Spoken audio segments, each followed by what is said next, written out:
Tarik baru saya yakin itu. Karena wali itu lebih dekat Allah. Sehingga orang dulu itu saya ulang lagi ya, ada satu kearifan namanya hidup itu apa? Hidup itu adalah cari sebanyak mungkin supaya hidup itu tidak tergantung pada banyak hal. Jika misalnya cara berpikir orang-orang modern itu sebenarnya banyak orang-orang ilmuwan yang nggak ngagumi Amerika. Bukan karena angkuh ndak. Untuk mempertahankan kebesaran negara sebesar itu, kebutuhan listriknya besar, kebutuhan tentaranya besar, kebutuhan apa. Sementara negara kayak Venezuela atau Swiss, kebutuhannya ada banyak. Pertanyaannya, yang tergantung dengan banyak hal, sama yang tidak tergantung banyak hal, itu pinter mana? Kalau dibalik pertanyaannya gitu, negara-negara maju itu tidak keren kalau dibalik pertanyaannya. Orang yang untuk mempertahankan eksistensinya banyak, butuh banyak hal, dengan yang tidak butuh banyak hal, itu pinter mana? Orang yang bahagianya nunggu jadi dokter, nunggu jadi kiai besar, kiai viral, dengan orang yang bahagia cukup dengan ngopi, itu pinter mana? Tapi kalau dibalik pertanyaannya, orang yang taunya nikmat hanya kopi, dengan nikmat yang banyak, pinter mana? Makanya Mbah Mun itu kalau guyon itu lucu. Aku iku saake ambek wong desa sing mlebu swarga. Saya dulu eskal mlebu swarga kok disakeni. Akhirnya beliau memberi penjelasan. Wong desa iku roe pakanan enak, iku mau kopi mbek uduk. Lah swarga iku mau nuruti sing dikarepno. Akhirnya wis mau mangan wis ngopi, nguduk, ngopi. Wong ora roh pakanan liyane ku ora roh. Nasi mandi yo ora roh, pizza yo ora roh apa-apa. Terus saya bilang, wah lah niku nak nganti selera tentang wanita cantik. Iku juga sederhana. Rontok pesek ya wis cantik, rontok ireng ya wis. Apa bidadarinya seperti itu karena saking enggak pengalamannya. Jadi surga itu kan nuruti apa yang diinginkan. Kira-kira keinginan orang kampung kalau di surga itu apa coba? Makanan apa coba? Mana ibu nak senangnya ketemel gemblong gitu. Artinya malaikat lebih suka nangani surganya orang-orang kampung di Bang Pak Rektor. Ini sudah ribet ini. Makanan apa saja sudah harus dicoba. Ya. Terus kalau di mall tahu orang macam-macam, seleranya macam-macam pasti. Enak mana kalau sampai jadi malaikat pelayan surga? Suka ngelayani orang kampung apa yang orang kota? Orang kampung kan? Jadi ya itu guyon tapi itu menjadi pikiran kita bahwa orang yang banyak kebutuhan itu sebetulnya banyak kebodohannya karena menggantungkan kebahagiaannya dengan banyak hal. Makanya Imam Syafi'i ngendikan istighna itu apa? Al-istighna anis-sya'labi. Yang dikatakan kecukupan adalah berusaha sebanyak mungkin banyak hal tidak kamu butuhkan. Bukan memenuhi semua kebutuhan kamu karena nafsu kamu ini tidak ada batasnya gitu. Kalau kamu penuhin nggak akan selesai. Itu ada perempuan yang kurang cantik itu minta doa saya, Gus doain suami saya kaya, terus tak guyonin, terus nggak minta. Kalau suami kamu kaya, yang pertama dirubah itu apa? Rumah supaya rumah saya bagus. Kedua apa? Mobil supaya mobil saya bagus. Nanti yang dievaluasi itu kamu. Mobil bagus, Alphard, rumah mewah, istrinya kamu pasti itu dievaluasi. Langsung nggak usah sudah gini aja kan.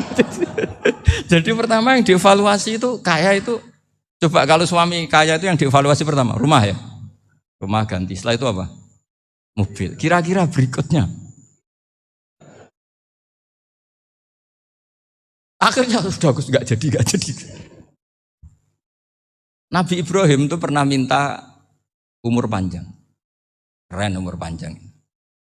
Sama Allah nggak dijawab.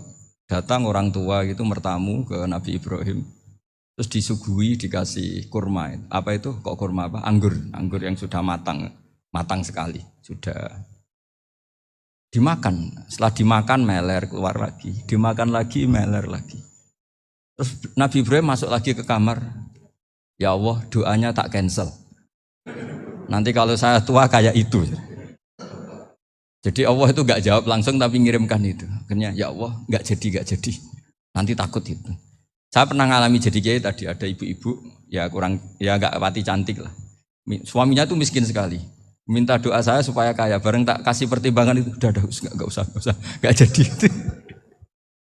Jadi itu kearifan. Tapi kearifan ini harus kita tanamkan. Saya gak bisa membayangkan Indonesia yang besar ini andai kan gak ada qanaah. Nerimo ing pantum. Coba sekarang ada Covid. Andai kan Indonesia tuh kayak Perancis. Saya beberapa kali punya tamu orang yang hidup lama di Perancis, bahkan dapat istri orang Perancis. Itu dulu gak begitu mencintai Indonesia. Tapi setelah di Perancis 2 tahun, wah Indonesia hebat. Di Perancis itu kata dia kalau cerita, semua kebutuhan masyarakat itu dibebankan ke negara. Apa saja minta negara, apa saja nyoal negara. Sementara Indonesia, coba kalau Indonesia mengalami seperti ini kok tidak ada konaan, rimo ing bantum, bisa kios Indonesia. Orang miskin nyalahkan negara, kelaparan nyalahkan negara, apa saja. Ini barokahnya dididik kiai, jogeman nyalahno wong liya. Urip pun romo ing pandum, diame. Sampai gak ngerti kalau Covid. Banyak tuh orang-orang kampung itu, orang lugu-lugu itu. Mbah niki saking Covid, salam ning Covid, muga-muga umure panjang. Dikira Covid itu nama orang yang ahli sosial itu. Mbah niki dana saking Covid. Matur nuwun sampai no salamku, muga-muga umur panjang. Bingung kan yang nganterin ini. Ini gimana yang mau menjelaskan? Memang nggak paham, ribet kan. Tapi saya pastikan bahwa dengan keadaan seperti ini kita bahagia, kita stabil, itu jelas barokahnya kalimat tadi, moto tadi atau pegangan hidup tadi. Makanya disebut al-ibarat qutun li'ailatil mustami'in, bahwa redaksi atau kata-kata atau pegangan atau filosofi hidup, apalah namanya itu adalah penyemangat. Penyemangat. Karena kata-kata ini memang luar biasa. Ketika sahabat perang demi kebenaran, zaman itu ya pasti benar karena yang dibela Nabi. Dulu itu kan enak zaman Nabi, yang dibela mesti benarnya, musuhnya mesti salahnya. Jika dulu itu memang harus tegas. Kalau sekarang mau tegas gimana? Yang kamu bela tidak mesti benar, musuhnya tidak mesti salah. Ribet kan kalau misalnya saya tukaran sama Pak Rektor, kamu mau bela mana kan bingung. Saya tidak mesti benar, saya tidak Nabi. Pak Rektor apalagi tidak mesti benar lagi kan. Ribet kan. Jadi kalau kita mau perang sekarang itu mau pede gimana? Enggak. Makanya banyak ulama sekarang tuh mau tegas tuh enggak berani karena ya banyak hal yang abu-abu lah wilayahnya. Misalnya pilihan presiden atau pilihan bupati, pilihan menteri. Kamu mati-matian bela itu, yang kamu bela tidak mesti benar, musuh kamu tidak mesti salah. Misalnya pilihan bupati, wah ini kabupaten ini baik kalau bupatinya ini, yang satu bilang ini, terus tim suksesnya kamu tanya, kamu yakin? Ya tidak juga. Lah kenapa semangat? Kan saya botohnya, paling alasannya ya itu aja, bukan yang lain. Beda dengan zaman Nabi, nabinya mesti benar, Abu Jahalnya mesti salah, kan enak aturan mainnya jelas. Singkat cerita dalam perang itu banyak sahabat yang ngalami luka, ngalami apa gitu. Kemudian curhat ke Nabi, ya Nabi gara-gara derekkan jenengan, ngikuti jenengan saya harus ngalami seperti ini, seperti ini. Ngiranya orang itu diapresiasi sama Allah keluarnya itu. Ternyata sama Allah gak diapresiasi. Malah diturunkan ayat intakunu ta'lamuna fa innahum ya'lamuna kama ta'lamun wa tarjuna minallah ma'ala yarjun. Kalau kamu sakit karena perang, orang-orang kafir itu ya sakit, itu saja berani padahal demi kekafiran. Wa tarjuna minallah ma la yarjun, padahal kamu punya nilai lebih yaitu berharap kepada Allah yang mereka tidak punya. Saya jadi kiai itu ya kadang mangkel. Karena yang benci ya benci, yang seneng itu ngel-ngel loh kayak Pak Bejo. Jadi semuanya ribet. Nah iya, yang benci ya ganggu, yang seneng ya ganggu, tambah nemen. Seribet. Tapi kalau sudah ingat bandar narkoba, mereka berhadapan dengan polisi, kadang ditembak karena kesalahannya terlalu fatal. Antar persaingan mereka juga bisa tembak-tembakan karena merebut pasar narkoba. Itu saja mereka berani. Kok kita yang jadi kiai kadang dicium tangannya, dihormati gak berani, hanya takut musibah-musibah kecil lah, atau problem-problem kecil. Nah iya, kalau kita bandingannya gitu. Kalau kamu mau tahajud kedinginan, itu masih nanti dihisab Allah itu gitu. Maling ayam itu keluar malam-malam, hanya dapat ayam. Itu gak takut dingin.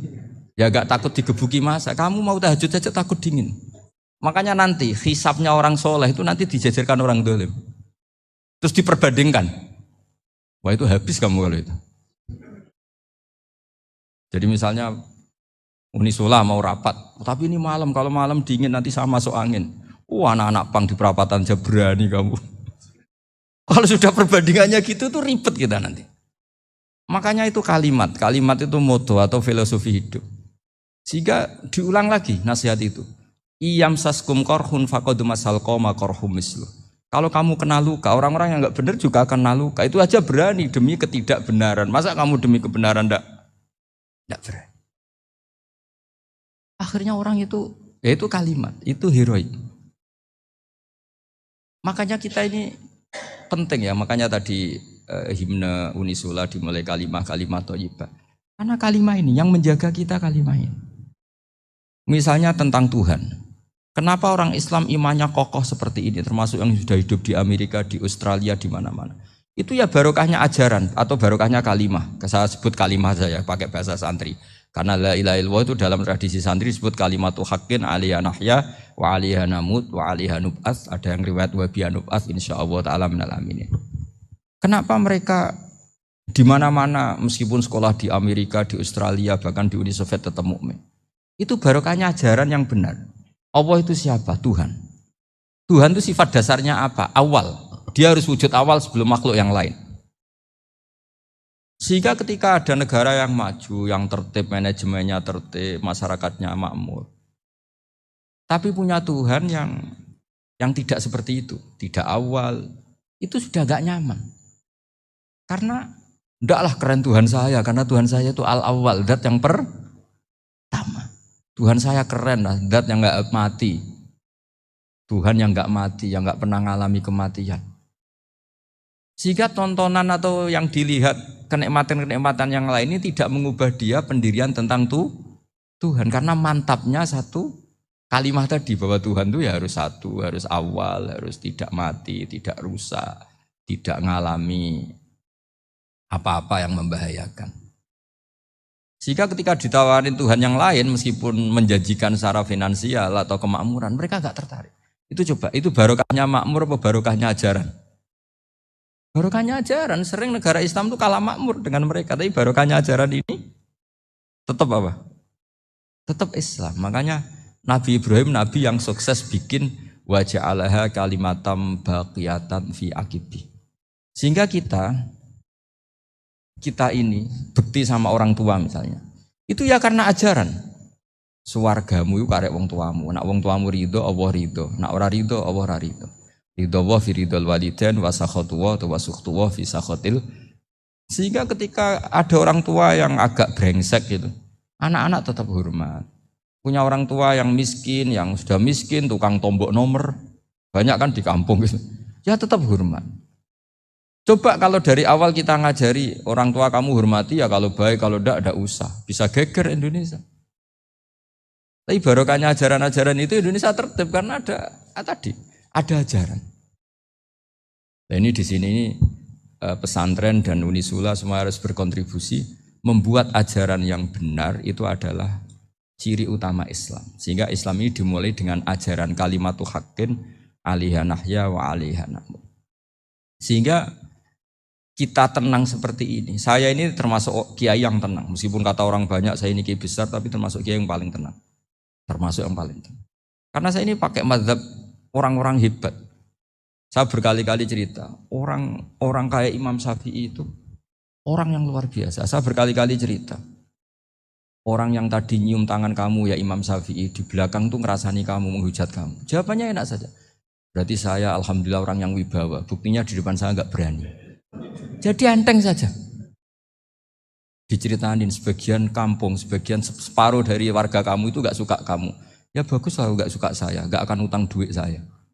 Di mana-mana orang utang itu karena teman dekat. Kalau nggak seneng pasti minimal nggak utang, nggak pinjam mobil, nggak pinjam apa. Berkah mana yang seneng sama yang gede? Jadi dianggap enteng saja. Semua yang dialamin dianggap enteng saja. Misalnya punya istri pemarah, ya baguslah marahin suami. Kalau marahin tonggo malah ribet. Jadi kamu harus terima kasih kalau dimarahin istri. Baguslah marahin saya mah, kalau marahin tonggo ribet. Jadi enteng saja. Tapi kita sekarang tuh karena nafsu ya, sehingga menghadapi hidup ini ribet. Ulama dulu kalau mau mati itu senengnya bukan main. Sudah lama saya ini ingin gak maksiat. Kayaknya gak maksiat paling efektif itu mati. Ya tidak apa-apa Gusti, kalau sebaiknya mati ya mati aja. Enteng saja. Jadi melihat kematian itu akhir dari segala keburukan atau potensi keburukan. Apapun baik kita sekarang, suatu saat mungkin kita gak baik. Yang bisa menghentikan ketidakbaikan atau potensi ketidakbaikan itu apa coba?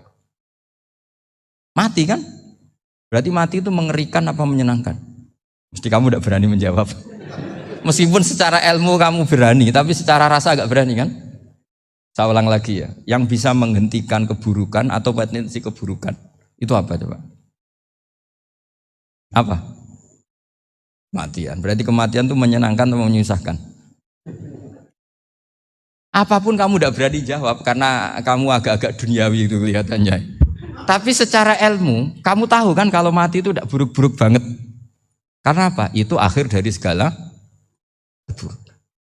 Sehingga Nabi ngajarkan kalimat itu begitu luar biasa. Allahumma ahyini maka natil hayatu khairan li wa tawaffani maka natil wafatu khairan li. Nabi melihat dunia itu begitu indah. Ya Allah, kalau saya ini hidup, anggap saja hidup ini ziyadatan li fi kulli khairin, menjadi modal saya menambah segala kebaikan. Jika suatu saat saya mati, anggap mawon rohatan li min kulli syarrin, itu akhir dari segala keburukan